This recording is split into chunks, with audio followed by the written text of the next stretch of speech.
বাসায় যদি দুপুরবেলা এমন গরম গরম ভট ভাজি হয় তাহলে মনে হয় সবাই চেটেপুটে খাবার খাবে।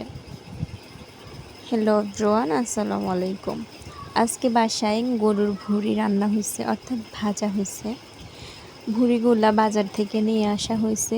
গরুর ভুঁড়ির যে মোটা অংশটা থাকে ওইটাই নিয়ে আসছি। আজকে আমি এই মোটা অংশটাই ভাজতেছি। প্রথমে এখানে ভুঁড়িগুলাকে আগের দিন রাত্রে ভালো করে সেদ্ধ করে রেখে দিয়েছিলাম, অর্থাৎ হলুদ মরিচ লবণ এবং যে সময় মশলা লাগে ওইগুলো দিয়ে আমি রেখেছিলাম।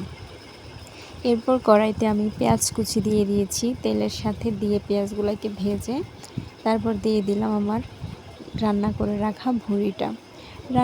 রাখা ভুঁড়িটা দিয়ে আমি ভালোভাবে নেড়ে চেড়ে দিচ্ছিলাম যাতে তেলের সাথে ভালোভাবে মিক্স হয়ে যায়।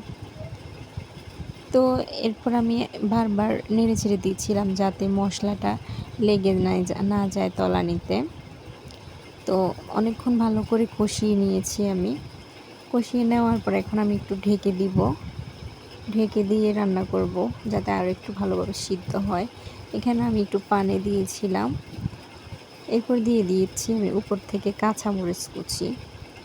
কাঁচামরিচগুলো দিয়ে আমি আবারও নেড়ে ছেড়ে দিচ্ছিলাম। দেখুন এখনই অনেকটা লোভনীয় হয়ে উঠতেছে ভুঁড়িগুলো, না জানি ভাজার পর কতটা লোভনীয় হবে।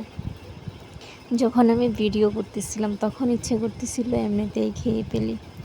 এই ভুঁড়িটা আপনারা চাইলে রুটির সাথেও খেতে পারেন, অথবা হালিম রান্না করে খেতে পারেন, পরোটা দিয়ে খেতে পারেন, চাইলে গরম গরম ভাতের সাথেও খেতে পারেন। যারা ভুঁড়ি লাভার আছেন তারাই জানেন এটা কতটা সুস্বাদু।